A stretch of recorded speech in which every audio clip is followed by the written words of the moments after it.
Practice Test 2, Section 1, Listening Comprehension. Find the directions for this section of the test in your book and read along with them as they are read to you on the tape. This section tests your ability to comprehend spoken English. It is divided into 3 parts, each with its own directions. During actual exams, you are not permitted to turn the page during the reading of the directions or to take notes at any time. Part A, Directions. Each item in this part consists of a brief conversation involving 2 speakers. Following each conversation, a third voice will ask a question. You will hear the conversations and questions only once, and they will not be written out. When you have heard each conversation and question, read the 4 answer choices and select the one, A, B, C, or D, that best answers the question based on what is directly stated or on what can be inferred. Then fill in the space on your answer sheet that matches the letter of the answer that you have selected.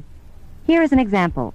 You will hear, Do you think I should leave this chair against the wall or put it somewhere else? Over by the window, I'd say. What does the woman think the man should do? You will read, A, open the window. B, move the chair. C, leave the room. D, take a seat. From the conversation, you find out that the woman thinks the man should put the chair over by the window. The best answer to the question, what does the woman think the man should do, is B, move the chair. You should fill in B on your answer sheet.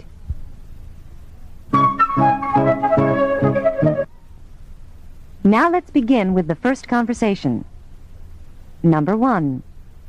Have you seen my suitcase? I kept tripping over it, so I put it in the closet. What does the man mean?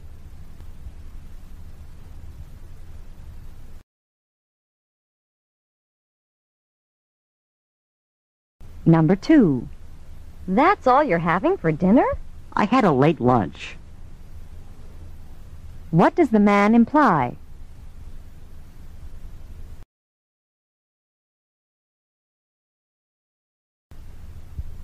Number 3. I thought Mary Ann would have a hard time getting used to college life. Were you ever wrong? What is learned from this conversation about Mary Ann?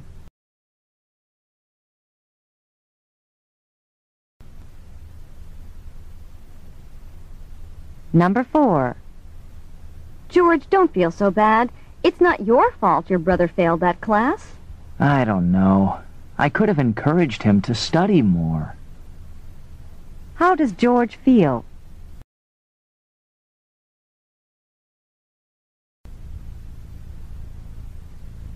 Number 5. Pamela made quite a few mistakes in the laboratory. Well, she wouldn't have if she hadn't been in such a hurry to get finished. What does the woman say about Pamela?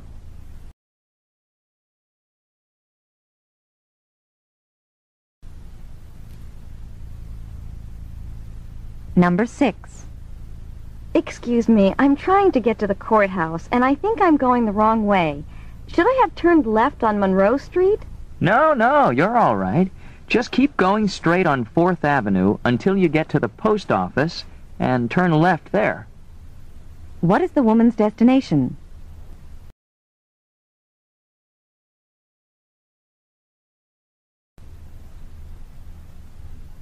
Number 7.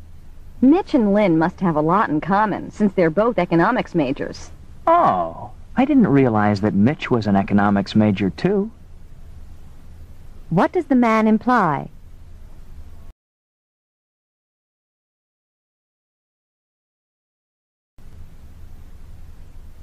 Number 8.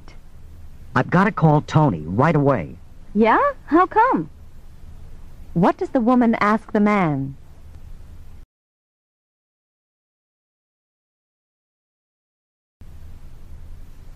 Number 9. So, did you have a busy afternoon, Amory?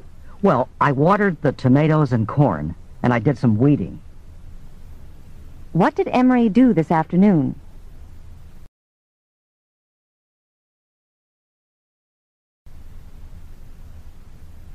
Number 10.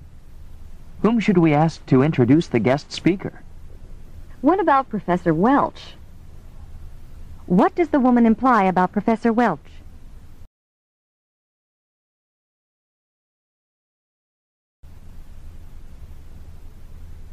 Number 11. Would you like milk or sugar in your coffee? Neither, thank you. What does the woman want?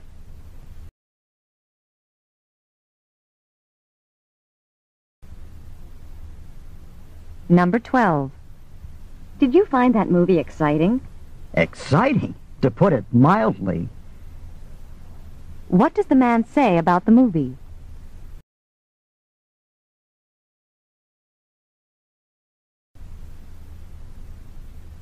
Number 13. Doug, are you looking forward to moving this weekend? Well, there are a couple of other ways I'd rather spend my weekend. What does Doug mean?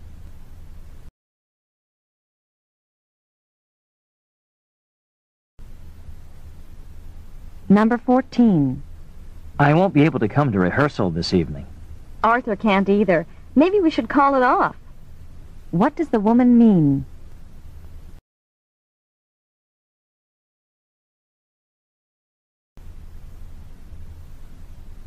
Number 15.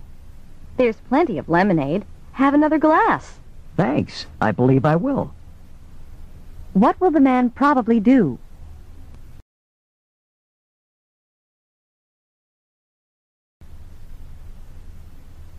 Number 16. Do you know where Dean Nicholson's office is? There's a directory in the entranceway. What does the man imply about Dean Nicholson's office?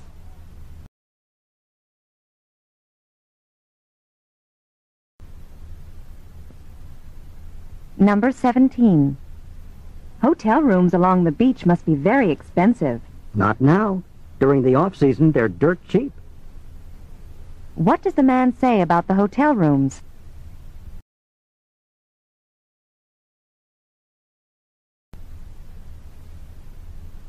Number 18. Hi, Nora.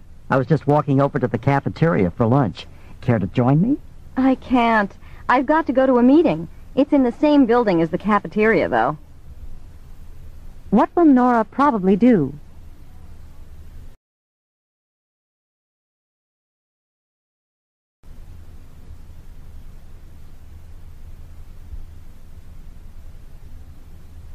Number 19. If we hurry, we'll be at the stadium in half an hour. At best. What does the woman mean?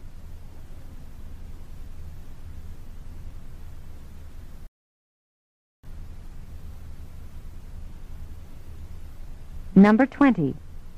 Joan is not what I'd call easygoing. I know. People find it hard to believe that she's my sister. What does the man imply?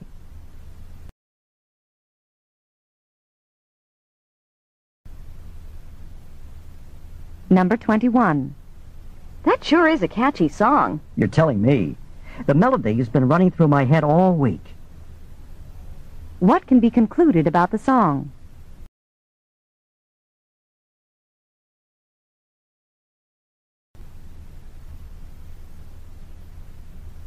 Number 22. This stamp you found is pretty rare. I'd like to have one like it myself. Oh, an expert, are you? What does the man say about the woman?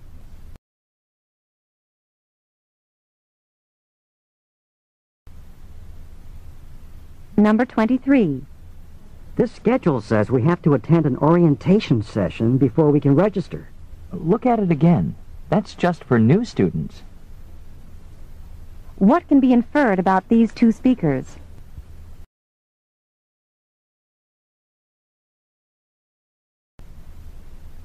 Number 24. How's your research project coming, Mike? So far, so good. What does Mike mean?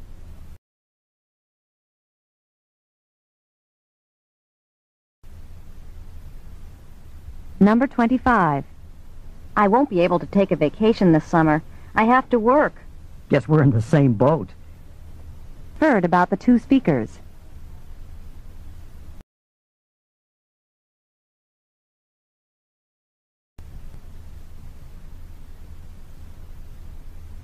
Number 26. Professor Phillips' class seems pretty interesting. I couldn't agree with you more. What does the woman mean?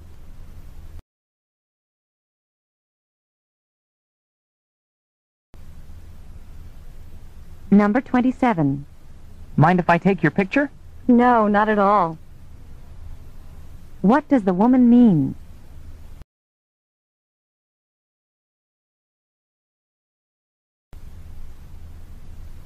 Number 28. I'm going to buy Julie a book of poems. I know she loves poetry. But you can't just get her any book of poems. What does the woman imply about Julie?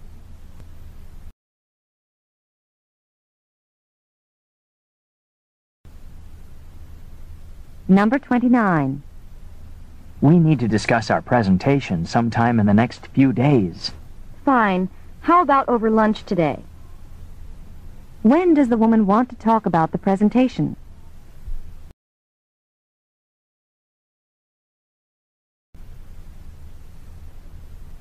Number 30. I drove my motorcycle to work today. It was a great day for a ride. Oh, you mean you did buy that motorcycle after all? What had the woman assumed?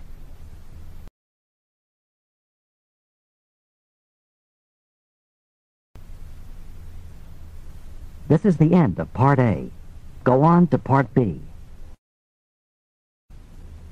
Now, read along with the directions for Part B in your book as they are read to you on the tape. Part B. Directions. This part of the test consists of extended conversations between two speakers. After each of these conversations, there are a number of questions. You will hear each conversation and question only once, and the questions are not written out. When you have heard the questions, read the 4 answer choices and select the one, A, B, C, or D, that best answers the question based on what is directly stated or on what can be inferred. Then fill in the space on your answer sheet that matches the letter of the answer that you have selected. Don't forget, during actual exams, taking notes or writing in your test book is not permitted.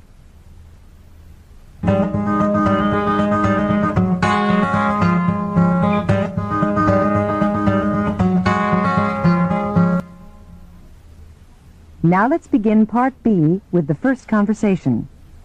Questions 31 to 34. Listen to a conversation between two friends. Tim, did you get your ticket for the concert Friday? I tried to. I stopped by the ticket office on the way back from campus, but they wouldn't take my check. Why not? The cashier said I didn't have enough identification with me. A student ID card wasn't enough. He said I needed a driver's license, too. What happened to yours? Did you lose it or just forget to bring it with you? I don't have one. You know me. I ride my bicycle everywhere I go. So why do I need a driver's license? You could still get an official identification card from the state and use that to cash checks. Where do I get one of those? At the same place you get a driver's license, the Bureau of Motor Vehicles. Is that office downtown? No, it's out on Southland Parkway, next to the Midvale Shopping Mall. What do you think I'll need to do to get one? Just bring some official document that has your date of birth on it. You could use a passport, for example. I'll ride out there tomorrow. Good idea. And I'll tell you what, Tim, if you promise to cash a check as soon as you can, I'll let you borrow some money, and you can go get that ticket.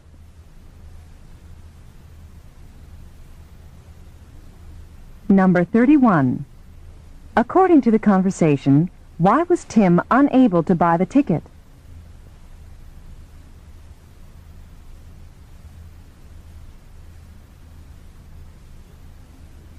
Number 32.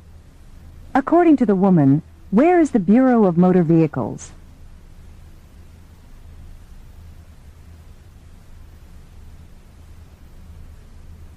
Number 33.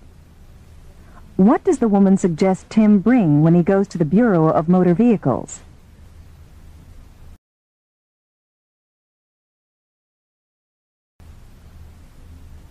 Number 34. What does the woman offer to do for Tim?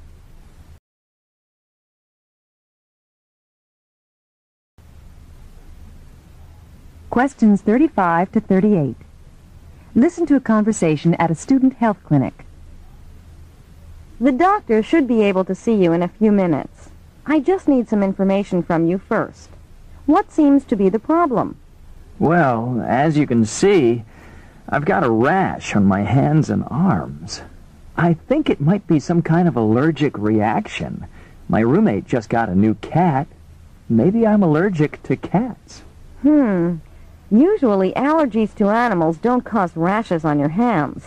Well, maybe I'm allergic to some kind of food, or... When did your rash first develop? On Monday. By Tuesday, it was worse. And on Tuesday night, I could hardly sleep. Tell me, have you been out in the woods lately?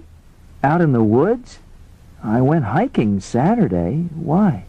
Oh, I get it. You think my rash might be caused by poison ivy, right? Well, it looks like that. The doctor can tell you for sure. Do you know if you came in contact with poison ivy? No. But then I have no idea what poison ivy looks like. It grows in clusters of 3 leaves, and the leaves are waxy looking. Well, if I do have poison ivy, what can the doctor do for me? He can prescribe a lotion that will relieve the itching. But if I were you, I'd go to the library and look for some color photos of poison ivy and try to avoid it the next time you go into the woods.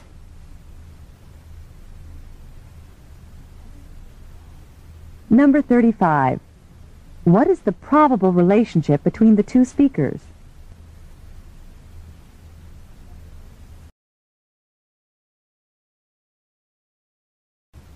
Number 36. According to the conversation, when did the man go hiking?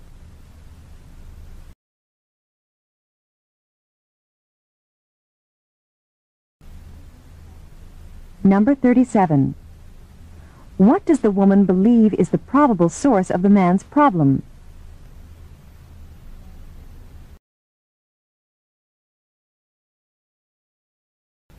Number 38. What does the woman suggest that the man do?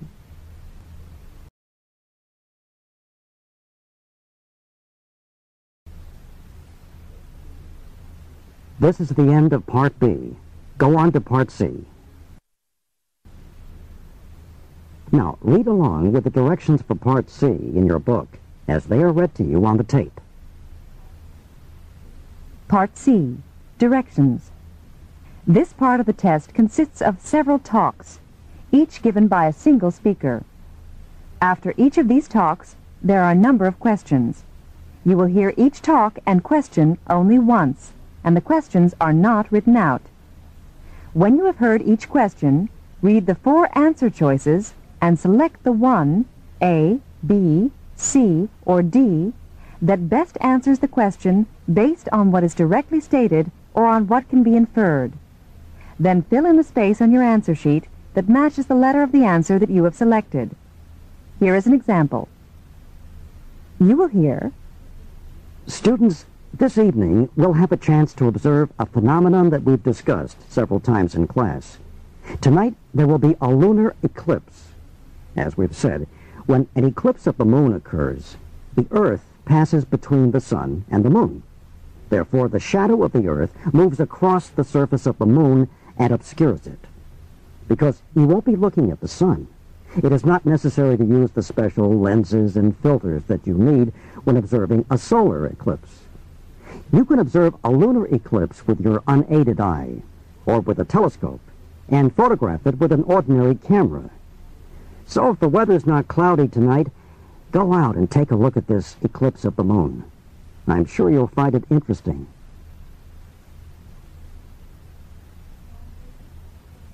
Now here is a sample question. You will hear, in what course is this lecture probably being given? You will read, A, philosophy, B, meteorology, C, astronomy, D, photography. The lecture concerns a lunar eclipse, a topic that would typically be discussed in an astronomy class. The choice that best answers the question, in what course is this lecture probably being given, is C, astronomy. You should fill in C on your answer sheet. Here is another sample question. You will hear, According to the speaker, which of the following occurs during a lunar eclipse? You will read, A. The Earth's shadow moves across the moon. B. Clouds block the view of the moon. C. The moon moves between the Earth and the sun. D. The sun can be observed without special equipment. From the lecture, you learned that a lunar eclipse occurs when the Earth moves between the sun and the moon, and the shadow of the Earth passes across the moon. The choice that best answers the question, according to the speaker, which of the following occurs during a lunar eclipse, is A. The Earth's shadow moves across the moon. Don't forget, during actual exams, taking notes or writing in your test book is not permitted.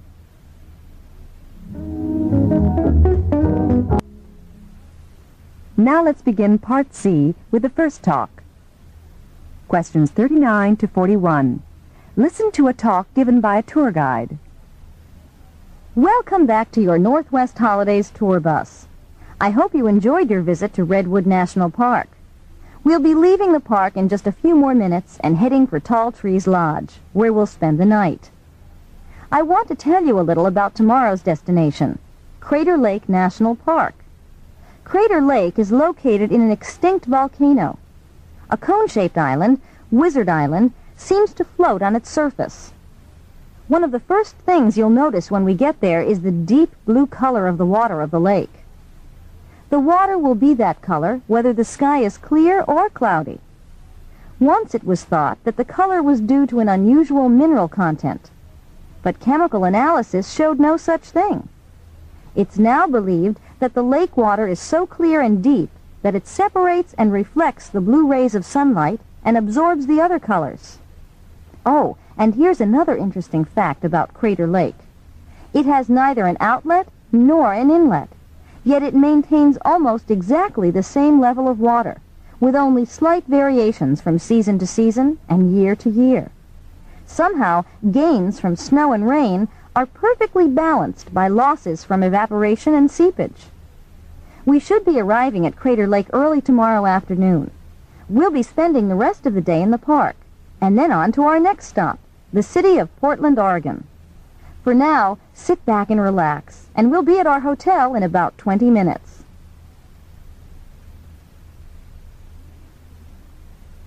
Number 39. Where does this conversation take place?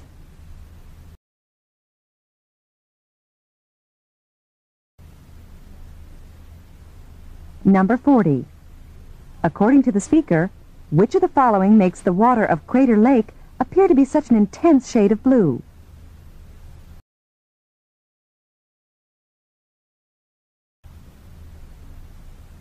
Number 41. What does the speaker say about the water level of Crater Lake?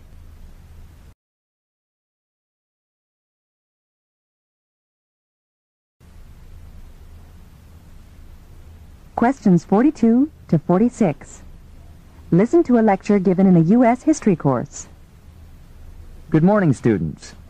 Today we'll be continuing to talk about the development of rapid communications in the United States. No discussion of communications is complete without a mention of a particularly dramatic means of delivering the mail, the Pony Express. It was founded in 1860, the year before the Civil War, to carry mail from St. Joseph, Missouri to the goldfields of California. Racing across Nebraska, Wyoming, Utah, and Nevada, these horsemen covered 2,000 miles in 10 days. Every 10 miles, there was a relay station where a fresh horse waited.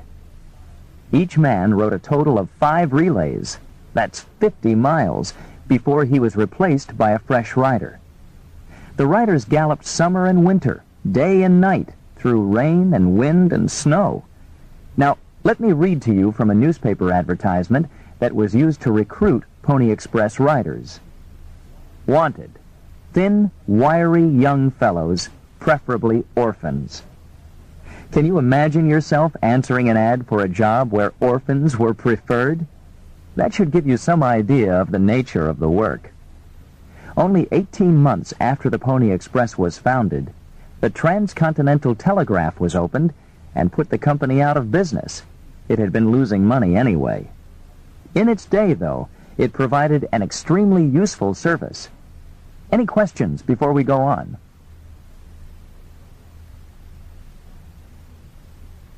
Number 42. What has the class been studying?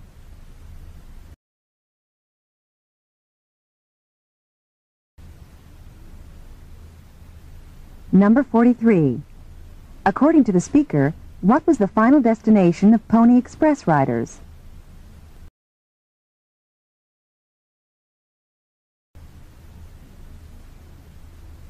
Number 44. According to the speaker, how many miles did each rider cover before being replaced by another rider?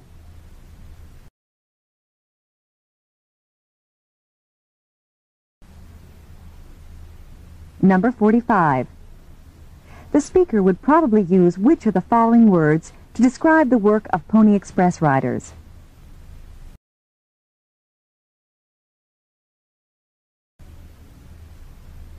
Number 46. According to the speaker, which of the following caused the end of the Pony Express?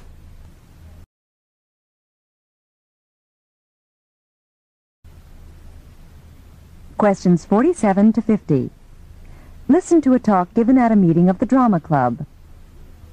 As president of the University Drama Club, I'd like to welcome all our members. Today, we have a special guest speaker, Molly Quinn.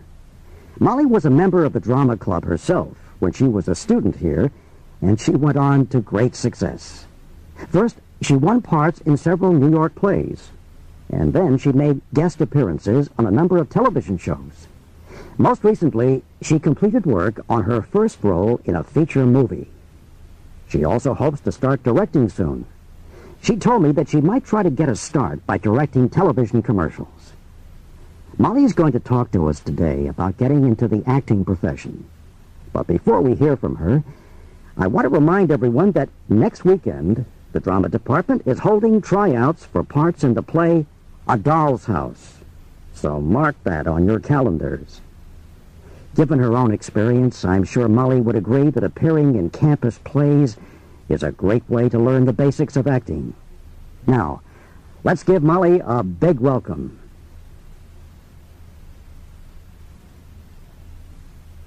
Number 47. What is the speaker's primary purpose in giving the talk?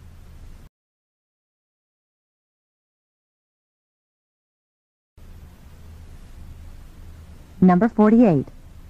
When is this talk being given?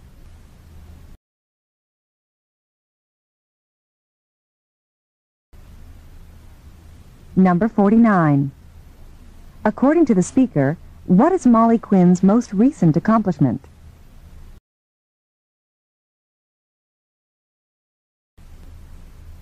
Number 50. The speaker implies that Molly Quinn did which of the following when she was a student?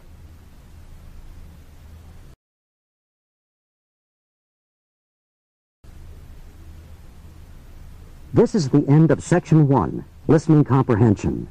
Stop work on Section 1.